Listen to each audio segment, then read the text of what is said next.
visto che ci è venuto a trovare, al segretario regionale del Partito Democratico del Veneto, ma in particolare qui anche in casa sua, perché questa è la sua terra, quindi questi temi li conosce e assieme a Simonetta e altri deputati li sta portando avanti in Parlamento. Roger De Menec.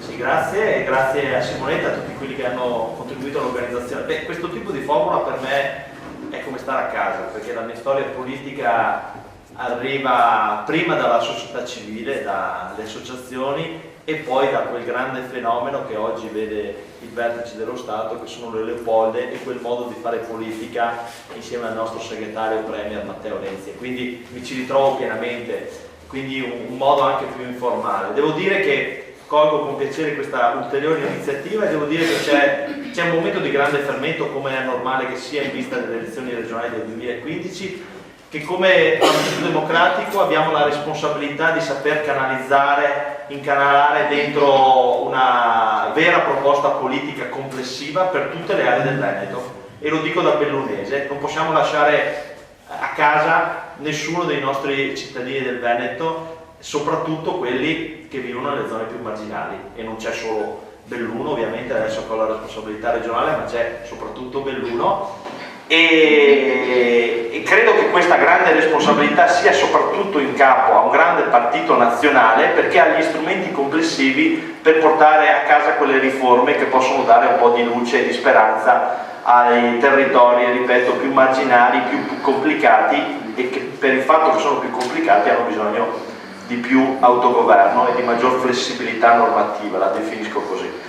In questa settimana si è chiuso il primo passaggio delle riforme del Senato. Qualche piccolo passo in avanti è stato fatto sia per il Veneto nel 116 sia per la provincia di Belluno nelle norme transitorie. Io dico solo questo, insomma, no? Lo diceva chi aveva un'autorevolezza più grande di me quando si parlava di autonomie, che sono un processo lungo e che va curato passo per passo, un po' alla volta, cercando di cogliere nell'immediato i risultati che nell'immediato si possono ottenere, e questo credo sia la responsabilità e il compito del Partito Democratico. Chiudo intanto scusandovi, perché ovviamente da segretario ho un altro incontro a mezzogiorno a Belluno proprio su questi temi insieme ai consiglieri regionali, e chiudo dicendo con un augurio. Io mi auguro che questa campagna alle regionali sia una campagna di tutto il Veneto, anche da un punto di vista politico.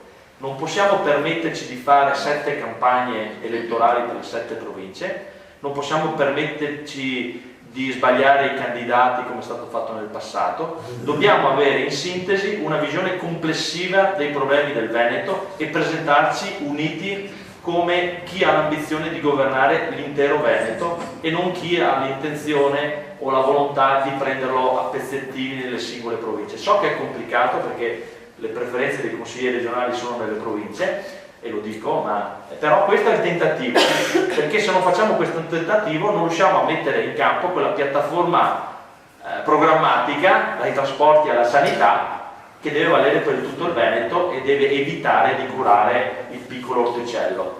Questo è l'unico augurio che faccio dal punto di vista programmatico, ma credo che sia anche un filo conduttore che stiamo cercando di tenere nella segreteria regionale con gli incontri che stiamo facendo. Insomma, non puoi riformare il trasporto pubblico pensando di prenderlo provincia per provincia, questa è la verità, e quindi qui tutti quanti noi dobbiamo fare uno sforzo complessivo.